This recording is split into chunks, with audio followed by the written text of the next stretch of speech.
ఇండియాలోనే #1 varicose veins hospital Avis vascular centre. అందరికీ నమస్కారం. నా పేరు మాధురి. మీరు చూస్తుంది సుమన్ టీవీ నెట్వర్క్. ప్రస్తుతం మనతో పాటు ఉన్నారు ప్రముఖ జ్యోతిష్య వాస్తు పండితులు బ్రహ్మశ్రీ నానాజీ పట్నాయక్ గురువు గారు. నమస్కారం గురువు గారు. శ్రీమాత్రే నమః. గురుగారు, వినాయక చవితి వచ్చేస్తుంది. ఆదిదేవుడు వినాయకుడు. మరి ఈయన స్వాగతించేటప్పుడు, ఈయన నిమజ్జనం పంపించేటప్పుడు కూడా కొన్ని విధి విధానాలు ఇవన్నీ కూడా ఉంటాయి కాబట్టి అసలు వినాయకుడి విశిష్టత గురించి ఆయన ఇంటికి తెచ్చుకునే దాని దగ్గర నుంచి మనం మాట్లాడుకుందాం గురుగారు. తప్పకుండా అమ్మా. ఫస్ట్ ఆఫ్ ఆల్ ఏంటంటే గణపతి గకారం చాలా గొప్ప, అంటే అందులో విశేషమైనటువంటి శక్తి ఉంది గకారంలో. అందుకే గణపతి అన్న నామమే విశేషమైనటువంటి నామం. గణపతి ఓంకార స్వరూపుడుగా మనకు చెప్తూ ఉంటారు. ఓకే. కామన్గా అందరికీ తెలిసింది ఏంటంటే కథలో అమ్మవారు ఒక నలుగు పిండి చేసుకుంది, బొమ్మను తయారు చేసింది. తర్వాత ఈశ్వరుడు ప్రమేయంతో శిరస్సు ఖండించడం, దాని తర్వాత మళ్ళా ఏనుగు తల పెట్టడం, అదంతా ఒక అవతారం కోసం అలా జరిగిందని అవి మనం చెప్తూ ఉంటాం. కానీ ఇక్కడ గణపతి మొదటి నుంచి ఉన్నాడు. అక్కడ కేవలం ఆవిడకి వచ్చాడు అలా. ఇప్పుడు ఎలా అయితే విష్ణువు రకరకాల అవతారాలు ఎత్తుతారో, శివపార్వతులు ఇద్దరూ కూడా వివాహం చేసుకునేటప్పుడు గణపతి పూజ చేశారు. మరి ఉన్నాడు, ఫస్ట్ నుంచి మొదటి నుంచి ఉన్నాడు. అందుకే చూడండి, శుక్లాం భరధరం విష్ణు అంటున్నాం మన గణపతిని. అంటే విష్ణువు యొక్క మరో రూపం అని కూడా చెప్తుంది శాస్త్రం. అలాగే వక్రతుండ అనే నామాన్ని, ఓం వక్రతుండాయ నమః అనే నామాన్ని ఎవరైనా తలుచుకుంటే వాళ్ళకి ఆటంకాలన్నీ తొలగిపోతాయి. అదేవిధంగా గణపతిని పూజించేటప్పుడు గరిక అంటారు. అది 12 అంగుళాలు ఉండాలని చెప్తుంది శాస్త్రం. 12 అంగుళాలు ఉన్న గరికల్ని, 2 గరికల్ని స్వామివారి దగ్గర పెట్టి పూజించాలి. ఒకవేళ హోమం చేసేటట్టయితే 3 గరికలు వేస్తూ పూజించాలని చెప్తుంది శాస్త్రం. అయితే గణపతి తర్పణ ప్రియుడు. ఒక్కొక్కరు ఒక్కొక్క ప్రియత్వం ఉంటుంది.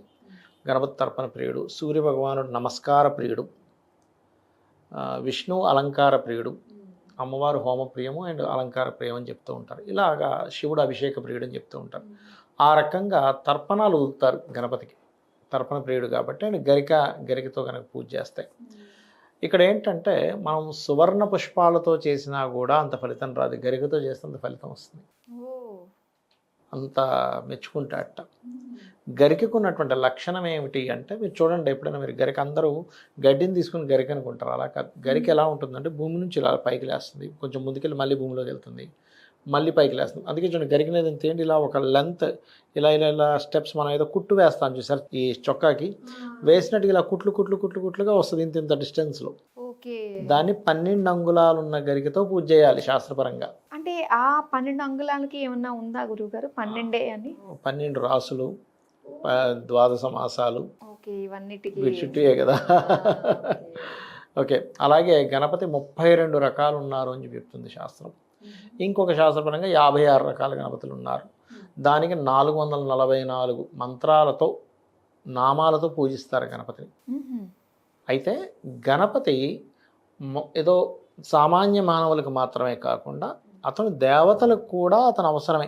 అతను పూజించకుండా ఏది చేయకూడదు. ఒకసారి త్రిపురాసుర సంహారము అనేటువంటి చేయడానికి గణపతి బయలుదేరుతాడు. ఆ రాక్షసులకు ఉన్నటువంటి వరం ఏమిటి అంటే, ఆ రాక్షసులకు ఉన్న వరం, వాళ్ళకి బ్రహ్మ ద్వారా 3 ఇవి పొందుతారు వాళ్ళు. బంగారు అంటే ఒక ప్లెయిన్ లాగా, ఒక లోకం మొత్తం బంగారు లోకంలో ఉంటుంది, అది తిరుగుతూ ఉంటుంది, సంచరిస్తూ ఉంటుంది, ఒక భూమికి లాగా. అలాగే వెండి, అలాగే ఇనుము సంబంధించింది. వాళ్ళ ముగ్గురు అన్నమాట. వాళ్ళు అడుగుతారు, ఏమని అడుగుతారంటే బ్రహ్మని, మాకు ఎప్పటికీ చావు లేకుండా కావాలి అంటే, అప్పుడు ఆ బ్రహ్మగారు చెప్తారు, నాయన నాకే లేదు అది వరం, నేనే ఒక కాలంలో వెళ్ళిపోతా, ఎంతోమంది బ్రహ్మలు వస్తుంటారు వెళ్ళిపోతుంటారు, అలా కాకుండా ఇంకేమైనా కోరుకోండి అంటే, అప్పుడు శివుని చేత మా మరణం రావాలి. ఎలా రావాలి?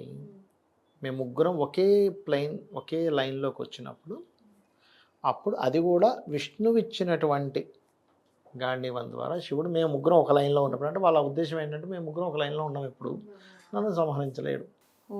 అప్పుడు వీళ్ళ ముగ్గురు కూడా లోకాల నల్లకల్లో చేస్తున్నారు, అందరూ వెళ్ళి వేడుకుంటే విష్ణువు ఇచ్చినటువంటి గాంధీవంతో శివుణ్ణి, ముగ్గురిని చంపుదాం అనుకుంటే వాళ్ళు ముగ్గురు ఒక దగ్గర ఉండి అయోమయం చేస్తూ ఉంటారు. అప్పుడు పార్వతీదేవి అంటుంది, ఏమంటే మీ అబ్బాయికి చెప్పొచ్చారా అంటే, ఎవరు? గణపతికి. అయ్యో చెప్పి రాలేదు. వెళ్ళండి ఆయనకి ముందు చెప్పుకోవాలంటే శివుడు కూడా ఆఖరికి గణపతి చెప్పాలి. అప్పుడు వెళ్ళినప్పుడు గణపతి ఏమంటారంటే నన్ను ధ్యానిస్తే నేను నీకు చేస్తానని. అంటే ఇక్కడ మనం అర్థం చేసుకోవాల్సింది ఏంటంటే సొంత తండ్రి అయినా మీకు ఒక ఆటంకాలు కలుగుతున్నప్పుడు గణపతిని ధ్యానించాలి. ఇదే ధ్యానించే విషయం మనకు లలితా సహస్రనామాల్లో కూడా ఉంటుంది. ఈ దేవతలందరూ వెళ్తారు, అమ్మ బండాసుడు మమ్మల్ని ఇబ్బంది పెడుతున్నా అంటే సరే మీరు హోమం చేయండి అంటుంది. అంటే ఇక్కడ అర్థం ఏమిటి, మనం కూడా మనకు ఏదైనా కావాలంటే ఒక పూజ చేయాలి, ఒక హోమం చేయాలి, ఒక మంత్రం చేసుకోవాలి, ఒక ధ్యానం చేయాలి. అప్పుడు ఆ పరమశివుడు ధ్యానం చేసినప్పుడు సింహం మీద ఉన్నటువంటి గణపతి ప్రత్యక్షం అవుతాడు. అక్కడ ప్రత్యక్షమై నేను నీలో నుంచే వచ్చాను అంటే పుత్రుడు ఎక్కడి నుంచి వస్తాడు, తండ్రి నుంచే వస్తాడుగా, వచ్చానని అప్పుడు గణపతి అనుగ్రహంతో మరలా యుద్ధానికి వెళ్తాడు. వాళ్ళ ముగ్గురు ఇలాగే తిరుగుతూ ఉంటే గణపతి తన తొండంతో 3 లోకాలను ఒక దీంట్లో పెట్టి ఒక బాణం త్రిపురాసుర సంహారం జరుగుతుంది. ఆ రకంగా కేవలం అక్కడ ఒక్కసారే కాదు, ఒకసారి మన విష్ణు లలిత అమ్మవారు బండాసురుడితో యుద్ధం జరిగేటప్పుడు విశుక్రుడు అనేటువంటి రాక్షసుడు పైనుంచి ఒక విఘ్నశిలా యంత్రాన్ని వేసినప్పుడు అందరికీ నిర్జీవం అయిపోతారు, ఇంట్రెస్ట్ లేకుండా పోతుంది యుద్ధం మీద శక్తిసేనలు అందరికీ కూడా. ఆ సమయంలో ఈ వారాహి అమ్మవారు అది వచ్చి చెప్పడం జరుగుతుంది లలిత అమ్మవారికి, నాకు తెలుసులే ఏం జరిగిందో అని. అప్పుడు గణపతిని పిలుస్తుంది. అందుకే కామేశ్వర ముఖాలోక కల్పిత శ్రీ గణేశ్వర ఇద్దరు ఒకరికొకరు చూసుకోగా నవ్వు నుంచి పుట్టినవాడు గణపతి. నవ్వు నుంచి పుట్టినవాడు ఆనందాన్ని ఇస్తాడు మనకు. అందుకే ఆనందం ఎందుకు జరుగుతుందంటే గణపతి అనుగ్రహం ఉంటే ఆనందం వస్తుందట. అలా వెళ్ళి అమ్మ ఏం చేయాలి, ఎవడేదో పెట్టాడు రా అంటే ఒకే ఒక గుద్దుతో ఆ విఘ్నశిలా యంత్రాన్ని దగ్ధం చేసి అందరికీ అంటే అంతవరకు కూడా వాళ్ళు ఎలా ఉంటారంటే వైరాగ్యంతో ఏం యుద్ధం చేస్తాం, అలా ఎవరు యుద్ధం చేస్తే ఎవరికి ఏమొస్తుంది ఇలాంటి దీంట్లో ఉంటారు. హాయిగా నిద్రపోతే ఎంత బాగుంది, ఎవరు చచ్చిపోరు, ఎవరికి దెబ్బ తగలదు. కృష్ణుడు ఆ యుద్ధ సమయంలో మాట్లాడినట్టు మాట్లాడుతుంటారు. అలా గణపతి అనేకమైనటువంటి సందర్భాల్లో అతని యొక్క లీలలు చూపించడం జరిగింది. దేవతలు కూడా అతను సహకరించడం జరిగింది. ఆ రకంగా గణపతి యొక్క నామాన్ని ఎవరైతే స్మరిస్తారో ముందు ఇచ్చేది బుద్ధిశక్తి, బుద్ధిశక్తిని పుష్టిని పుష్టి ఇస్తాట గణపతి. మనకి ఎవడైనా పుష్టిగా ఉన్నాడు గణపతి అనుగ్రహం ఉంది. ఆ రకంగా పుష్టి ఇచ్చేది జ్ఞానాన్ని ఇచ్చేది గణపతి. ఓం వక్రతుండ మహాకాయ అంటే ఓం వక్రతుండాయ నమః అని ఎవరైనా సరే ధ్యానం చేస్తే ఖచ్చితంగా 100% వాళ్ళకి ఆటంకాలు తొలగిపోతాయి. అందులో కొంతమంది ఏంటంటే ఎడంవైపు ఉండేటువంటి గణపతిని పూజిస్తే మానసిక ఇబ్బందులు తగ్గుతాయని, కుడివైపు ఉండేటువంటి గణపతిని తలుచుకుంటే కనుక ఆరోగ్యం సిద్ధిస్తుంది అని చెప్తూ ఉంటారు కొన్ని శాస్త్రాల్లో. అలాగే గణపతి 2 రకాలుగా ఉపయోగపడతాడు. ఎలా అంటే ఒకటి మనకు ఆటంకం కలిగించడానికి, ఆటంకం తొలగించడానికి. ఇదేమిటంటే ఆటంకం కలిగిస్తే గణపతి ఎలా అవుతాడు అనిపిస్తుంది. ఇప్పుడు మొన్న ఒకరోజు ఫ్లైట్ యాక్సిడెంట్ జరిగింది, చూశారు కదా మీరు. అప్పుడు ఒక ఆవిడ ట్రాఫిక్లో ఇరుక్కొని లేట్ అయిపోయి ఫ్లైట్ మిస్ అయింది. అప్పుడు ఎవరు కావాలండి, గణపతి. ఆటంకాలు కలిగించడానికి కావాలి ఆయన. కాబట్టి ఆటంకం మనం గణపతిని ఆరాధిస్తున్నాం అంటే ఆటంకం కలిగిస్తే ఆయన మంచి కోసం కలిగించాడు అనుకోవాలి, అంతే. అలా అనమాట. అదేవిధంగా మరొక విషయం ఏంటంటే ఈ 5 రోజులు కానీ 7 రోజులు కానీ 9 రోజులు కానీ పూజించమని చెప్తుంది శాస్త్రం. కొంతమంది 3 రోజులు పూజిస్తారు, అంటే బేసి సంఖ్యలు పూజిస్తూ ఉంటారు సర్వసాధారణంగా. అదేవిధంగా మాఘ కృష్ణ చతుర్థి రోజు గణపతిని పూజించడం చాలా చక్కటి ఫలితాలు వస్తాయి అని చెప్పి శాస్త్రం చెప్తుంది. అయితే ఇక్కడ ఏంటంటే గణపతిని మీరు అన్నట్టుగా మొదటి రోజు ఇంట్లో తెచ్చుకుంటాం కదా, తెచ్చుకునేటప్పుడు చాలామంది ముందు రోజు తెచ్చుకోవాలా వద్దా, అదే రోజు తెచ్చుకోవాలని అడుగుతూ ఉంటారు. అది తెచ్చుకున్న ముందు రోజు తెచ్చుకోండి, తప్పేం లేదు. కానీ దాని కళ్ళకి చిన్నగా ఇలా కడతారు, ఓపెన్ చేయరు ఐస్ని. అలా చేయకుండా చక్కగా అన్ని రకాల పత్రుల్ని, అన్ని రకాల ఫలాలతో అలంకరణ చేసి మనం పత్రులతో పూజిస్తూ ఉంటాం. ఇక్కడ ఏంటంటే చాలామందికి చాలా సందేహాలు ఉన్నాయి. ఏమంటే ఇంట్లో నిమజ్జనం చేయొచ్చా? ఖచ్చితంగా చేసుకోవచ్చు. బకెట్లో నీళ్ళు వేసుకొని అక్కడ నిమజ్జనం చేసుకోవచ్చు. మనకి గణపతిని ఇంకొంతమంది, నేను నా ఎక్స్పీరియన్స్ చెప్తున్నాను, ఏమంటే మేము గణపతి పూజ చేస్తాం కానీ మేము నిమజ్జనం చేయం, మళ్ళీ ఇంట్లో పెట్టేసుకుంటామంట. అలా పెట్టుకోకూడదు. అలంకార ప్రాయం కోసం మీరు ఏదైనా వేరే తెచ్చుకున్నారు వేరు, కానీ దీనికి మనం జీవం పోసాం. అవును, జీవం పోసినప్పుడు అది నిమజ్జనం అవ్వాల్సిందే. ఈ నిమజ్జనం వెనకాతలు కూడా చాలా రకాల సైంటిఫిక్ రీజన్స్ ఉన్నాయమ్మా. ఈ పత్రాలు ఏవైతే వాడతారో ఇవన్నీ తీసుకెళ్ళి మనం నీళ్ళలో వేస్తాం. ఆ వాటి వల్ల ఏవేవైతే మనుషులకి రావాలో, ఏదైతే క్లీన్ అవ్వాలో ఆ నీళ్ళల్లో ఉండేటువంటి అనేకమైన బ్యాక్టీరియాలు, వాటన్నిటికీ ఒక ఇది ఉంటుంది. అదేవిధంగా మనం వేసేటప్పుడు ఒక్కొక్కటి ఇలా వేస్తున్నప్పుడు ఆ ఒక్కొక్క దాని స్మెల్ తీసుకుని ఉంటే మనకి అనేకమైనటువంటి రోగాలు తగ్గుతాయి ఆ స్మెల్ వల్ల. జస్ట్ అదేంటంటే స్మెల్ వల్ల ఎలాగా అంటే ఇప్పుడు మరి మత్తు మంది ఇస్తాడు, మరి స్మెల్ వల్లే మనకు మత్తు వస్తుంది. అంతే కదా, ఆ వాసన చూడడం వల్ల కదా మత్తు ఎక్కుతుంది. అది మరి నీకు మత్తు ఎక్కి నువ్వు నిద్రపోయేలా చేసినప్పుడు ఒక ఆకు నుంచి వచ్చేటువంటి సుగంధమైనటువంటి ఆ పరిమళం నీ జబ్బుని తగ్గించిందని ఎలా చెప్పగలవు?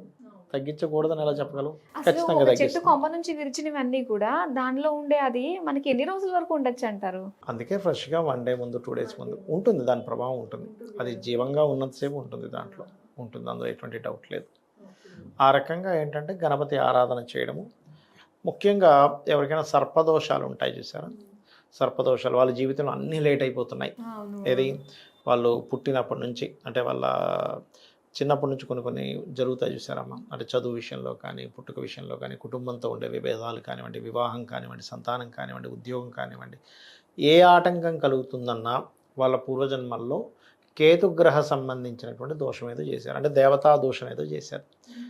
అలాంటప్పుడు కేతువు దేవతలకి ఆధ్యాత్మిక చింతనకి కారకుడు. ఆ యొక్క విషయంలో మనం ఏదైనా తప్పిదాలు చేస్తుంటే అప్పుడు కేతువు యొక్క నెగటివ్ ఎనర్జీ వల్ల వీళ్ళకి అన్ని ఆటంకాలు జరుగుతుంటాయి. అప్పుడు కేతువుకి అధిష్టాన దేవత గణపతి కాబట్టి ఆ గణపతి యొక్క ఆరాధన చేయడం వల్ల వీళ్ళకి ఆ దోషం తగ్గుతుంది.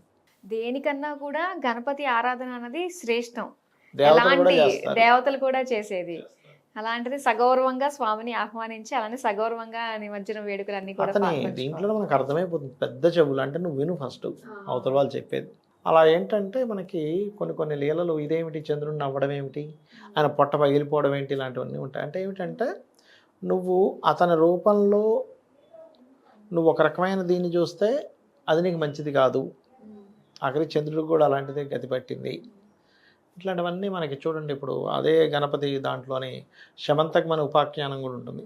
శమంతకమని ఎత్తుకుపోయినటువంటి చంద్రుడిని చూస్తే నీలాపనిందలు పడతాయని ఖచ్చితంగా అది ఉంటుందమ్మా, దాని ప్రభావం ఉంటుంది. ఆ పూజ అయిన తర్వాత ఖచ్చితంగా మనం నెత్తి మీద వేసుకుంటారు, అక్షంతలు వేసుకోవాల్సిందే. ఓకే గురుగారు, చాలా చక్కగా మాకు తెలియజేసినందుకు ధన్యవాదాలు. శ్రీమాత్రే నమః.